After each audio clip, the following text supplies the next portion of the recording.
I'm Emily Moore, and I'm a program manager from Virginia Beach.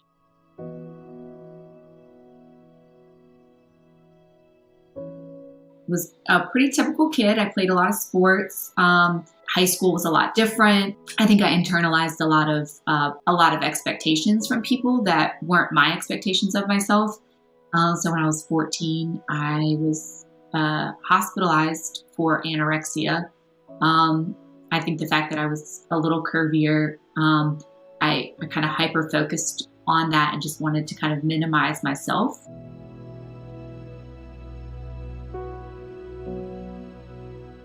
Yeah, so I was hospitalized in the inpatient facility for about 4 months.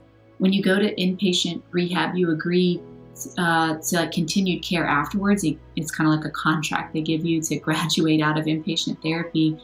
So I did finish out my sophomore year of high school in rehab. I had certain classes and things like that I was able to kind of, it gave me workbooks and I mailed assignments back to school. And then pretty much throughout the rest of high school, I was in an outpatient rehab facility, which is basically a multi-tiered care situation, working with dietitians, psychiatrists, different groups to partner in recovery. I don't think that anyone ever really gets over an addiction. I think people choose to live in recovery or to live in care for themselves. And I think when you live in the care for yourself, that it doesn't mean pretending that you weren't ever sick, but it does mean that you make a choice to not be identified by that sickness throughout. So I think from the time I was probably about 15 or 16, I just made this decision. I didn't want to be the anorexic girl.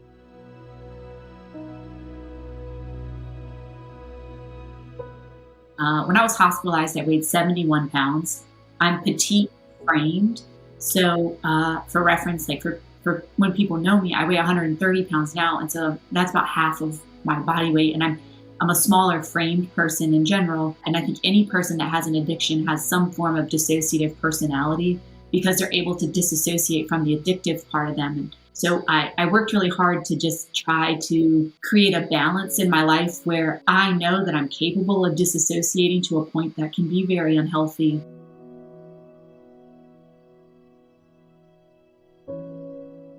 I actually spent most of my 20s kind of dating, but not really looking for anything because I was so focused on myself that when I first met my husband, I was kind of shocked at first, but things were going great. We were introduced by mutual friends, and it just felt really natural to me. I didn't feel like I had to try very hard, which was important to me because I was trying really hard in other parts of my life. So I wanted something that felt really organic.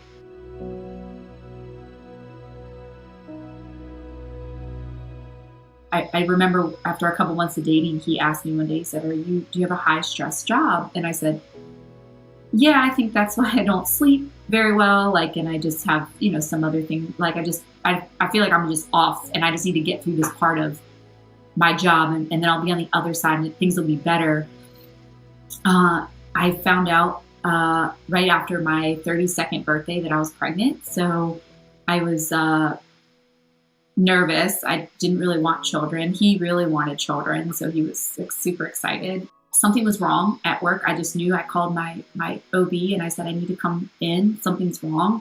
I hadn't even had my first appointment yet. They thought for sure I was miscarriaging. So they took me immediately into the ultrasound room, and the ultrasound technician looked at the monitor. She was looking and she said, do you mind if I do a different type of ultrasound on you? I need to see something. So she changed up some things and she said, how far along did the doctor say that you were? And I said, well, I haven't even had my first appointment. So they think maybe like 10 to 12 weeks. And she said, no, you're 6 months pregnant. And she turned the monitor around and there was a full baby. I mean, he was a full, like a face and hands and everything, like a full baby. And my boyfriend at the time, he just walked out of the room. And I thought it was the first time in my life that I thought I was going to just throw up, without, I just thought you see on the movies a lot where people say, and I threw up everywhere. Like, but it's like, no, I really thought, I looked at the sink and I thought I could get to the sink from where I was at.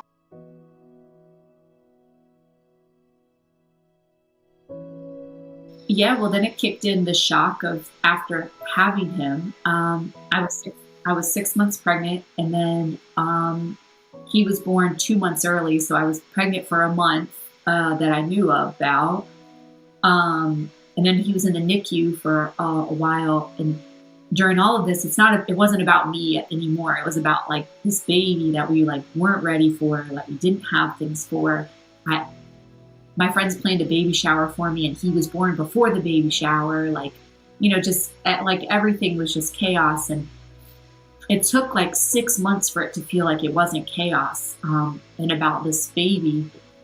So for me, that's really when I reached out to Dr. Jane, Dr. Debu. I had lost sight of who I was in all of this. There was kind of this, again, just like it was with the eating disorder, this was happening here, and I was here, and it was this identity of like, oh my gosh, have you heard about this lady? She had this baby. She didn't know she was pregnant. The baby came like early, like he was in the NICU. I mean, and he's totally fine, but it was just this, again, something that was totally outside of me, and I felt like I had disassociated with my body again, and I had kind of lost track. So being on this, I now feel like I'm on this journey that's of like losing sight and getting back on track. And it's not always the same issue, but it's always the same root cause, where I have this kind of ability to dissociate from my body, and I get through what I have to get through. And then I'm on the other side, and I'm looking for that healthcare. So I'm just back on track, trying to get healthy.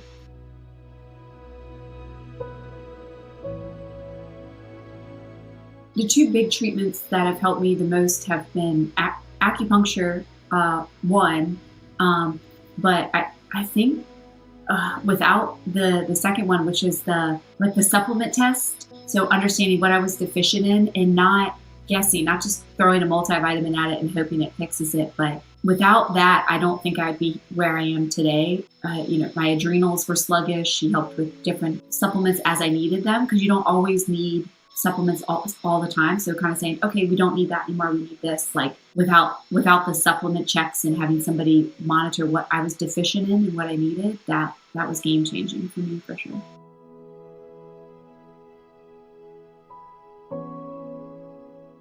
I think if I had to tell my younger self anything, it's everything that we're going through is temporary. It's the decisions that you make aren't set in stone. You get opportunities to change it. You get opportunities to be better. You get opportunities to fail again. And you get opportunities to come back twice as strong.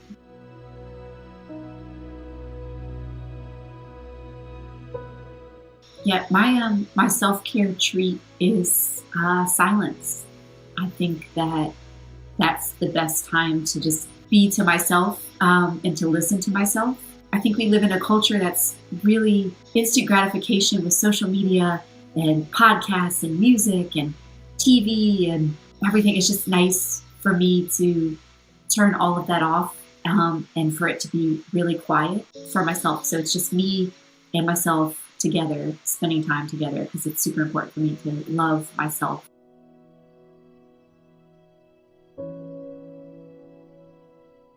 Her turn means to me being strong for yourself so that you can be there for others. You can't pour from an empty cup. So you got to take care of yourself first.